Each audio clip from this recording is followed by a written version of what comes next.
E aí, pessoal, muitíssimo bom dia, boa tarde, boa noite, boa madrugada. Não sei o horário que vocês estão assistindo essa aula, eu estou gravando ela hoje, dia 7, às 10h40 da manhã. Deixo o meu abraço para cada um de vocês que tá acompanhando a aula, que ingressou pelo canal do YouTube do cursinho JB, o pré-vestibular municipal. Fiquem à vontade para dar um like aí na aula. Cara, eu estou me sentindo um youtuber. Dá um like aí na aula, comenta aí embaixo como foi a aula. Deixa acabar, deixa a aula chegar no finzinho e aí tu deixa um comentário, me diz se a aula foi legal, se a aula não foi legal. A gente tem um número de visualizações sensacional. Estou muito feliz pelo número de visualizações nas nossas aulas de geografia. Quem não assistiu a nossa primeira e a nossa segunda aula, dá uma pausa aí, e aí vai lá no canal do cursinho e procura a nossa primeira e a nossa segunda aula, tá bom? Para que vocês possam assistir, para a gente não ficar perdido. Hoje a gente vai dar continuidade àquilo que a gente estudou lá nas aulas anteriores, beleza? Eu queria deixar meu abraço aqui, um forte abraço para a Vitória, né?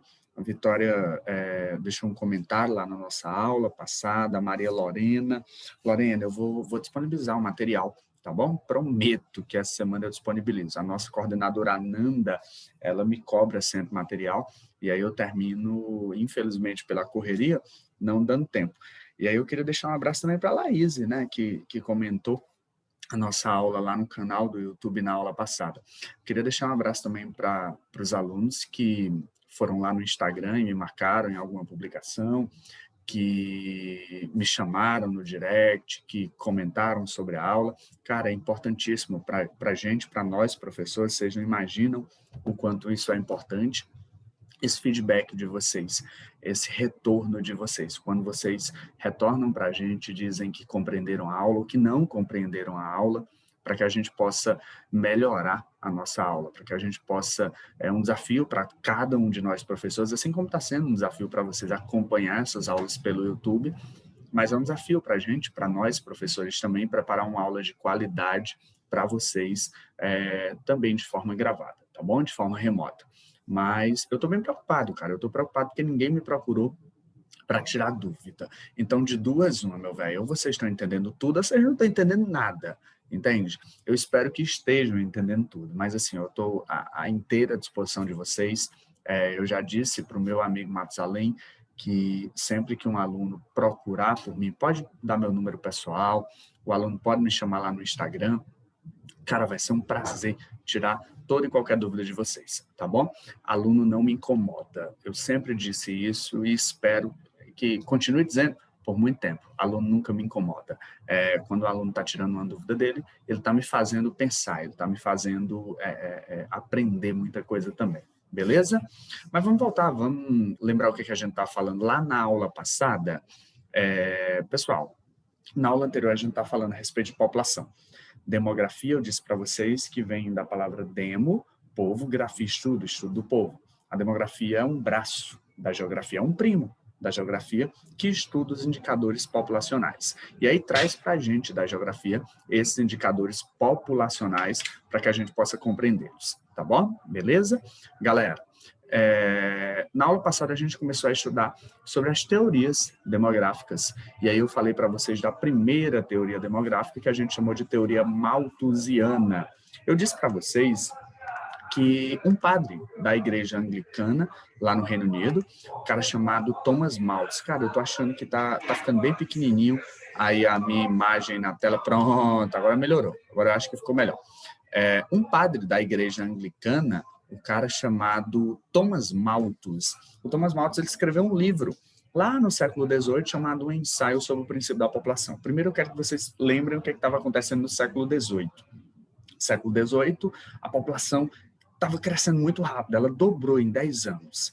Galera, e aí, por conta disso, o mundo todo se preocupou com esse crescimento populacional. O Thomas Malthus escreve um livro chamado O Ensaio sobre o Princípio da População, e ele alarma a população. O Thomas Malthus diz assim, galera, toma cuidado aí com esse crescimento populacional, porque é o seguinte, a população está crescendo em progressão geométrica, se multiplicando, 2, 4, 8, 16, 32, 64. enquanto a produção de alimentos ela está crescendo em progressão aritmética. E isso vai ocasionar no futuro um surto de fome, muita gente vai morrer de fome. E aí o Thomas Malthus, ele alarmava a população, era uma teoria alarmista. O Thomas Malthus ele dizia assim, ó, tem duas formas de evitar isso, uma forma positiva e uma forma preventiva. Preventivamente, a gente tem que reduzir a taxa de natalidade, deixem para casar mais tarde, tenham filhos mais tarde. E positivamente, a gente tem que aumentar o número de mortes. Façam guerra, se matem, porque é melhor morrer na guerra do que morrer de fome. Olha que ideia do Malthus. E aí, o Malthus, ele dizia que a população deveria ser controlada dessas formas. Eu costumo brincar que o Malthus é o Thanos. O Malthus é o Thanos. Vocês lembram do Thanos? Lá do Homem de Ferro, do Thor? Vocês lembram? Que o Thanos ele dizia assim, ó, tem que diminuir o número da população do universo, porque a população do universo vai morrer de fome no futuro. Cara, o Thanos foi inspirado em Thomas Malthus. Olha que massa. Só que o que foi que aconteceu? Em virtude de alguns fatores que o Malthus não conseguiu prever, em virtude de alguns fatores culturais, sociais, fatores econômicos, essa teoria não se concretizou. Rodrigo, o que foi que aconteceu? Galera, o Malthus ele não fez a previsão de que entre os séculos 19 e 20 aconteceriam algumas coisas que impossibilitaria que essa teoria se concretizasse. Como o que, por exemplo?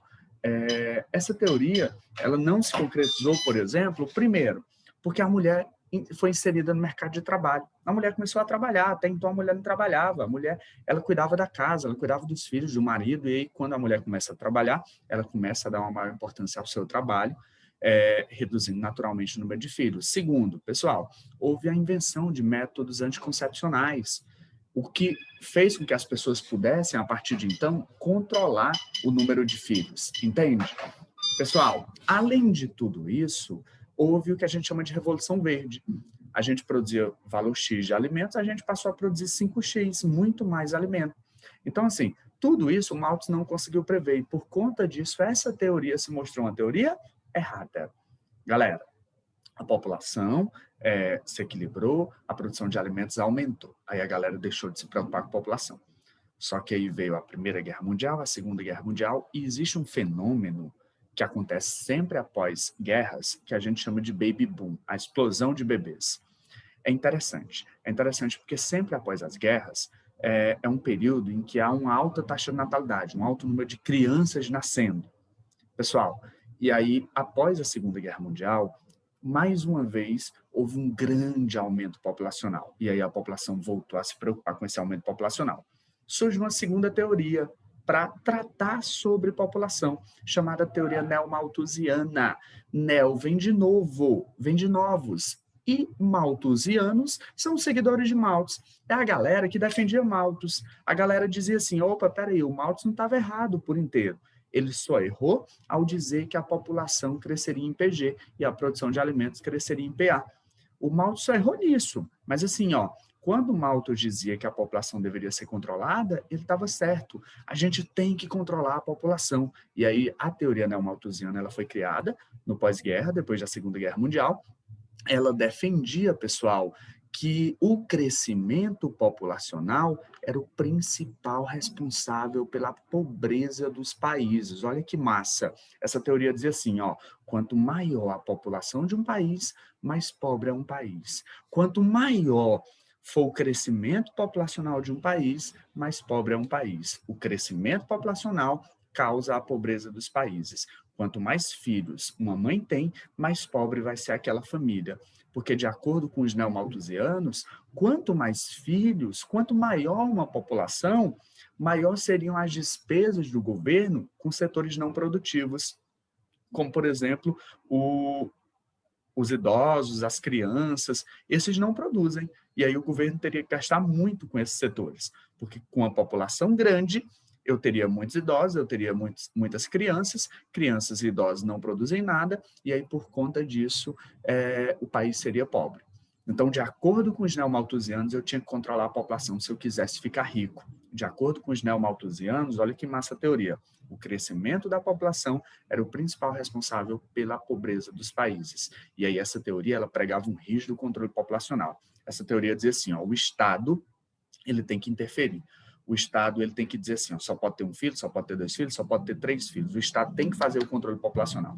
O Estado não pode deixar que as pessoas optem pelo número de filhos que elas devem ter, porque isso vai ocasionar um crescimento acelerado que vai ocasionar a pobreza daquele país. Então, o que é que o Estado deve fazer? O Estado deve controlar a população. O Estado deve fazer um rígido controle populacional. E aí a galera criou até um slogan. Eu não sei se vocês já viram, né? As grandes empresas criam grandes slogans. Eu lembro que quando eu estava estudando lá na Paraíba, lá em Souza, o Armazém Paraíba de lá, tinha um slogan que era assim, fiado só aqui no Paraíba. E aí todo mundo lembrava desse slogan. E aí a teoria neomalthusiana, a galera da teoria neomalthusiana criou um slogan. O nome do slogan qual era, Rodrigo? Controle populacional, nosso passaporte para o desenvolvimento. O que é que esse slogan quer dizer? Se a gente quer ficar rico, tem que controlar a população, tem que reduzir a população. Os países com a população grande nunca serão ricos. Era isso que a teoria neomalthusiana dizia. Volto a dizer, essa teoria dizia que o crescimento populacional ocasionava a pobreza dos países. Tranquilo? Beleza? Pergunto a vocês. E aí, façam esse exercício em casa. Essa teoria está certa? Essa teoria está certa? Vocês concordam com essa teoria? Pessoal, vários países adotaram essa teoria, entre eles a China. A China, até dia desses, adotava a política do filho único. Lá na China só se podia ter um filho por família. Cada família só podia ter um filho. E aí, por exemplo, infelizmente isso ocasionava muitos abortos lá na China, porque o que acontece? O pessoal lá na China preferia filhos homens. E aí a mulher engravidava, quando descobria que era mulher, o bebê terminava abortando. Olha que absurdo isso. Rodrigo, mas por quê? Porque a China acreditou muito tempo que precisava fazer um controle populacional para que houvesse o crescimento econômico do país. A China acreditou muito tempo nessa teoria neomalthusiana. A China acreditou muito tempo que a pobreza dos países ela era causada por esse crescimento populacional. Entende? Pessoal, eu discordo. Eu discordo dessa teoria. Por que eu discordo dessa teoria?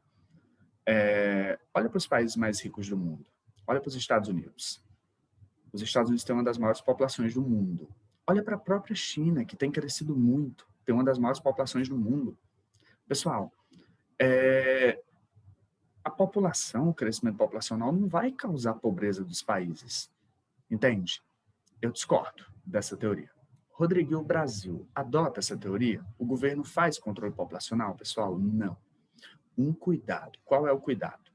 Eu não sei se vocês lembram, mas quando a gente está próximo ao carnaval, carnaval, né? Esse ano a gente não teve carnaval, meu amigo Jorge. Próximo ano, se Deus quiser, sem pandemia, a gente vai ter carnaval. Mas no carnaval, o Ministério da Saúde, ele faz propagandas para o uso de preservativos. Vocês já viram? Na TV, o Ministério da Saúde sai na rua dando preservativos às pessoas. Rodrigo, mas aquele preservativo não tem como função controlar a população? Não tem como função diminuir o número de crianças que venham a nascer no futuro? Pessoal, não. Aquele preservativo distribuído pelo Ministério da Saúde, a principal função é evitar doenças sexualmente transmissíveis, tá bom? O Brasil não faz controle populacional, beleza? Tranquilo? E aí tem a terceira teoria, a teoria que é mais aceita, que foi criada na década de 70 com o objetivo de contrapor, de combater os neomalthusianos, chamada teoria reformista. Por que essa teoria é chamada de reformista? Porque ela faz uma reforma na teoria malthusiana. O que significa uma reforma, galera? O que significa fazer uma reforma? Reforma é mudar de lugar. Por exemplo, se eu disser assim, ó, eu tô mudando de local o meu escritório aqui, e aí eu tô levando meu escritório para outro local aqui, daqui a pouco. E a gente está fazendo uma reforma lá. Ainda está na metade da reforma. O que é essa reforma? Eu estou mudando algumas paredes de lugar, o teto, a gente está baixando. Reformar é mudar uma coisa do lugar. O que foi que os reformistas fizeram? Reformaram a teoria neomalthusiana. A teoria neomalthusiana dizia que o crescimento causava a pobreza dos países. Olha que massa. Essa teoria reformista, ela diz o inverso. Ela diz, espera aí, é a pobreza dos países que causa o crescimento populacional. É o inverso. Quanto mais pobre for uma população, maior vai ser o número de filhos que aquela população vai ter. Quanto mais pobre for uma população, galera, maior vai ser a taxa de natalidade. Pessoal, olha que massa é a teoria reformista. Essa teoria também é chamada teoria neomarxista, e ela defende que a pobreza dos países é quem causa o crescimento populacional. Ela defende que quanto mais pobre um país, maior é o crescimento populacional daquele país. Pessoal, percebam. Eu não sei se vocês lembram, quando vocês estavam no ensino fundamental, os professores de geografia, professor de geografia é bicho ruim de piada, né? Vocês já viram? E quando vocês estavam lá no ensino fundamental, os professores de geografia ficavam contando algumas piadas, e eu tinha uma piada que eu nunca entendia. Eu ria, porque se não risse, era arriscado perder ponto, ficar reprovado. O que o professor de geografia contava? Ele dizia assim, ó, sabe por que pobre tem muito filho, né? Sabe por que pobre tem muito filho? Aí a gente ficava, não, né? Aí o professor de geografia dizia assim, porque ele não tem televisão em casa, né? Porque ele não tem televisão em casa. E aí eu ficava tentando entender aquilo. Meu Deus, eu sou muito burro, eu não consigo entender essa piada. E aí, na verdade, o que o professor de geografia estava tentando te contar era a teoria reformista. Ele estava te dizendo assim, ó, presta atenção. Quanto menor o lazer das pessoas, quanto menor a saúde, quanto menor a educação que as pessoas tiverem, galera, maior vai ser a taxa de natalidade, maior vai ser o número de filhos. Vamos comparar? Vitória Jamile, Vitória que comentou aí a nossa última aula. Vitória, Maria Lorena e Laís, as 3 meninas comentaram nossa aula na aula passada. Vitória, quantos filhos tua avó teve? Lorena, Laís, quantos filhos a avó de vocês tiveram? Ó, a minha avó paterna foram 10 filhos, salvo engano foram 10. 10 filhos. Agora, quantos filhos a mãe de vocês tiveram? Lá em casa a mãe teve 4. Somos 4 lá. Meninas, percebeu que diminuiu da avó para a mãe de vocês? Agora sim, ó. E vocês, querem ter quantos filhos? Eu, Rodrigo, quero ter 1. Porque menino dá trabalho, velho. Menino dá trabalho. É caro. E assim, ó, eu tenho outras coisas para me ocupar. Eu tenho minha carreira para me ocupar. Preste atenção. A avó de vocês estudou até que série? Pô, Rodrigo, minha avó nem estudou. Ela vivia de cuidar dos filhos e do marido dela. Era isso a vida dela. Por isso que ela teve muito filho, ela não teve acesso à educação. A tua mãe, ela fez o ensino médio, não fez? A mãe de vocês? A minha fez o ensino médio. Cara, já diminuiu o número de filhos dela. Só tinha 4, porque minha mãe trabalhava já. Minha mãe era enfermeira, técnica em enfermagem. E vocês, meninas? Vocês querem ter quantos filhos? Pô, Rodrigo, eu não quero nem ter filho, velho. Eu quero estudar, não é? Depois que eu me formar, depois que eu for médica, depois que eu for professora, depois que eu for uma advogada, renomada, concursada, aí eu vou pensar em casar. Aí eu vou pensar em ter filho. E aí, assim, 1 ou 2. Porque se tiver mais que isso, vai me atrapalhar na minha vida profissional. Vocês percebem isso? Quanto maior o acesso à educação, pessoal, há uma redução natural no número de filhos. A saúde, do mesmo jeito. A avó de vocês não sabiam o que eram métodos anticoncepcionais. A mãe de vocês conhecia alguns métodos anticoncepcionais, não todos. Meninas, mas vocês conhecem todos os métodos anticoncepcionais que hoje a gente tem. Então, dá para controlar o nascimento de filhos, entende? Ah, Rodrigo, eu não quero ter filho agora, eu vou controlar e só vou ter filho lá no futuro. Beleza. Sabe o que essa teoria dizia? Essa teoria dizia assim, ó, cabe ao Estado investir em áreas sociais, no lazer. Lembra da televisão? Na educação, na saúde, aumentando o padrão de vida da população. Porque é o seguinte, ó, se a população tiver um padrão de vida melhor, tiver acesso à educação, à saúde, ao trabalho, tiver acesso ao lazer, o planejamento familiar virá por opção. A própria sociedade vai perceber que é legal fazer um planejamento familiar, que é necessário fazer o planejamento familiar. Vocês entendem? E aí os reformistas também criaram o slogan. Qual é o slogan? Com saúde e educação, o planejamento familiar virá por opção. Não precisa controlar a população. É o que o Brasil faz. Vamos dar saúde, vamos dar educação para a população, e aí a população sozinha vai se planejar. Vai haver uma redução da taxa de natalidade. Beleza? Meninos, e aí existe uma quarta teoria, chamada de teoria da transição demográfica. Eu nem anotei aí, é uma teoria nova. Se essa teoria cair na prova de vocês, só vocês vão responder ela. Eu tenho certeza disso, ninguém mais vai saber responder isso. Porque é uma teoria nova, repito, é uma teoria que pouca gente trata dela. O que é que diz a teoria da transição demográfica? Essa teoria foi criada agora, no século XXI, há 20 anos. E aí essa teoria diz assim, opa, todas as outras teorias estão erradas. O crescimento populacional não causa pobreza do país, a pobreza não causa crescimento populacional. Muito menos a população cresce em PG, enquanto a produção de alimentos cresce em PA. Na verdade, a globalização, ela faz com que haja uma transição demográfica natural. Ela faz com que a população diminua naturalmente.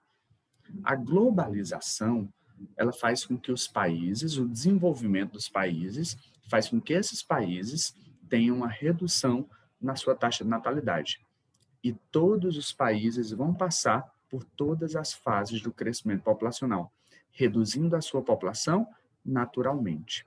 Pessoal, a gente aproveita e já engata o nosso próximo tema, fases do crescimento populacional. Vamos falar sobre as fases do crescimento populacional?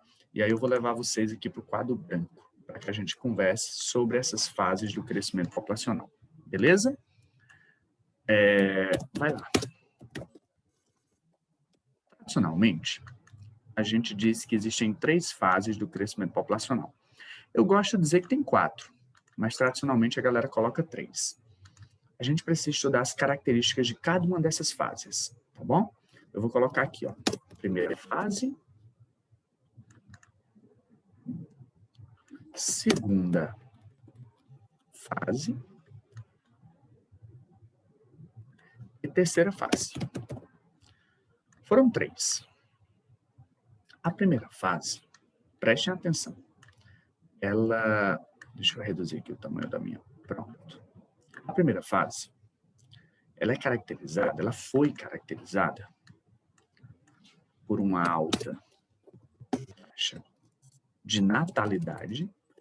Quando eu falo em natalidade, eu falo em número de nascimentos. Nascia muita gente. Só que assim, ó, também tinha uma alta taxa de mortalidade. Vocês imaginem, por exemplo, galera, na Europa medieval, lá no século XIV, século XIII, nascia muita gente. Tinha muita gente nascendo nos feudos. Só que a qualidade de vida era péssima, a medicina não era avançada, morria muita gente também. Então eu tinha um pequeno crescimento populacional. Então eu tinha um pequeno crescimento populacional. Beleza? Essa primeira fase, ela é chamada de fase do equilíbrio primitivo. Beleza? Tranquilo? Pessoal, só que no século XVIII, a medicina evoluiu, a população foi para as cidades, com as revoluções industriais, saneamento das cidades, a qualidade de vida melhorou. A taxa de natalidade continuou alta, continuou nascendo muita gente. Só que a mortalidade diminuiu, pessoal. Enquanto no século XVII as pessoas viviam até 45 anos de idade, no século XVIII a galera passou a viver quase 60 anos de idade. Muito mais. A expectativa de vida aumentou muito. E aí houve um grande crescimento populacional. Essa fase é chamada de explosão demográfica. Tranquilo? Fase da explosão demográfica. Galera, só que o que acontece? no período pós-guerra, com a melhoria na qualidade de vida da população, houve uma redução na taxa de natalidade. A taxa de mortalidade já estava baixa. Logo, eu tenho um pequeno crescimento populacional. E essa fase, ela é conhecida como fase da estabilização demográfica. Beleza. Olha para cá. Rodrigo, até quando durou cada fase? Tem professor por aí que coloca anos, diz assim, a primeira fase durou até tanto, a segunda fase durou até tanto, a terceira fase durou até tanto. Cuidado, não é assim. Na verdade, hoje não tem mais nenhum país na primeira fase. Nenhum. Tá bom? Não tem mais ninguém na primeira fase do crescimento populacional, no equilíbrio primitivo. Parte dos países estão na segunda fase e a outra parte dos países estão na terceira fase, desculpa. E nós ainda temos um grupo de países, presta atenção, que não está nem na primeira e nem na segunda fase. Desculpa, nem na segunda nem na terceira. Está no caminho, está passando da segunda para a terceira. O que a gente chama de transição demográfica. Vamos entender isso? Volta aqui comigo para os slides. Pessoal, seguinte, ó. Tá aí. A primeira fase é o equilíbrio primitivo, alta taxa de natalidade e alta mortalidade, gerando um equilíbrio no crescimento populacional, não crescia tanto. A segunda fase do crescimento acelerado, aumento da taxa de natalidade e diminuição da taxa de mortalidade. E a terceira fase, estabilização demográfica. Só que olha para cá. Lembra da divisão internacional do trabalho? Os países desenvolvidos, ricos, industrializados?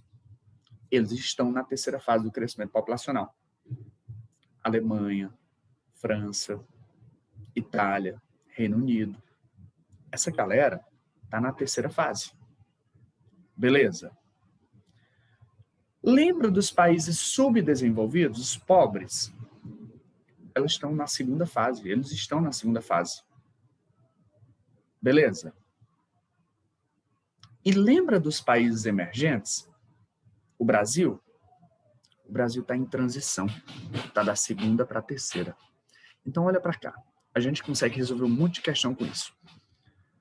Quem é que está na terceira fase? Os ricos, desenvolvidos. Quem é que está na segunda? Os pobres, subdesenvolvidos. E os emergentes estão passando da segunda para a terceira. É o que a gente chama de transição demográfica. Deixa eu fazer uma pergunta. Quem são os países que a população mais cresce no mundo hoje? Os subdesenvolvidos. Os países subdesenvolvidos. Rodrigo, por quê? Porque eles estão na segunda fase, explosão demográfica. Os países da África, Ásia estão crescendo demais. A Nigéria, cara, está crescendo de forma absurda. A população da Nigéria, país subdesenvolvido, está na segunda fase. E quem são os países que a população menos cresce? Os desenvolvidos, terceira fase. Por quê? Cara, tem país lá na Europa que a galera está pagando para quem quiser ter filho. Porque a população está diminuindo. Tranquilo? Beleza. Galera, lembra que os países desenvolvidos estão na terceira fase, estabilizou a população, nem cresce nem diminui. Os países subdesenvolvidos estão na segunda, a população está crescendo muito.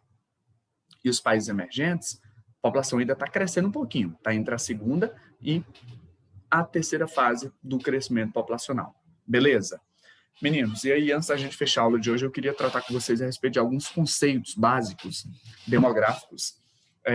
Rodrigo, o que é que significa população absoluta? Eu queria que vocês dessem uma lida, estou mandando material. Dessa vez eu prometo mandar, Lohane. O que é que significa população absoluta? População absoluta é o número total de habitantes. Por exemplo, o Brasil tem uma população absoluta de 210 milhões de habitantes. Picos tem uma população absoluta de 75 mil habitantes. O número total de habitantes a gente chama de população absoluta. E aí, quando o país tem uma grande população absoluta, a gente diz que o país ele é muito populoso.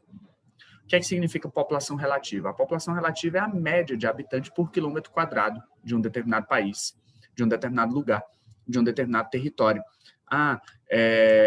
Tal território tem 10 habitantes por quilômetro quadrado.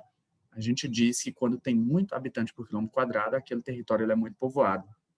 Taxa de natalidade lembra de Natal. Natal é nascimento. Taxa de natalidade é o número de nascimentos. Taxa de mortalidade lembra de morte. É o número de mortes. Crescimento demográfico, populacional, vegetativo é a diferença entre a taxa de natalidade e a mortalidade. Imagina que aqui em Pilch nasceram 1.000 crianças, morreram 700 pessoas. O crescimento populacional foi 300. Entendeu? Mortalidade infantil é o número de crianças que morrem antes de completar 1 ano de idade para cada 1.000 crianças que nascem. Eu pego todas as crianças que morrem antes de completar 1 ano de idade e eles entram nessa taxa aí de mortalidade infantil. Taxa de fecundidade é o número de filhos por mulher. E aí eu tenho a renda per capita, que é a renda média nacional, a renda média por pessoas, o salário médio por pessoas em um país. Eu tenho o índice de desenvolvimento humano, que a gente vai falar na nossa próxima aula, tem calma, e a expectativa de vida, é a média de anos que uma população vive. O número médio de anos que o indivíduo vive em um determinado país. A gente vai falar disso aqui no Brasil também, tá bom? Eu vou dar uma pausa por aqui, o nosso tempo já está se esgotando, de novo, né, para variar. Na próxima aula a gente tem muita coisa legal para falar de novo, na nossa próxima aula a gente vai falar sobre pirâmides etárias, na nossa próxima aula a gente vai falar sobre a população brasileira, vamos entender como é que está organizada a população brasileira, tá bom? E aí a gente, na próxima aula, encerra a população, beleza? Seguinte, ó, gostou da aula? Curte a aula aí embaixo, comenta a aula aí embaixo, me diz o que foi que tu entendeu, o que foi que tu não entendeu, se a aula foi legal, se a aula foi ruim, pode ficar à vontade, não tem problema nenhum. Rodrigo, a aula foi péssima, não tem nadinha. Coloca aí embaixo, que aí eu prometo que eu vou tentar melhorar para a nossa próxima aula. Rodrigo, a aula foi legal, velho. Continua. Rodrigo, dá para melhorar nisso. Rodrigo, o áudio não tá bom, a imagem não tá boa. Rodrigo, a apresentação do professor não tá legal, né? O professor tá muito feio. Comenta aí, vai. Fala aí o que tiver de falar nos comentários que eu estou acompanhando. Eu juro que quando sobe a aula, eu vou lá nos comentários, leio os comentários, vejo tudo direitinho. E aí não esquece também de ir lá na descrição desse vídeo e assinar a frequência. Tá bom? Vai lá na descrição do vídeo e assina a frequência para a gente ver quem está acompanhando as aulas. Beleza? Galera, forte abraço. Vocês vão estar assistindo essa aula na segunda, provavelmente. Desculpa, na terça, provavelmente. Tenham uma ótima semana. Boas aulas. Qualquer dúvida, eu vou estar à disposição de vocês. Estou mandando material relativo à população. Forte abraço para cada um de vocês. Até a nossa próxima aula. Fiquem com Deus. Tchau, tchau.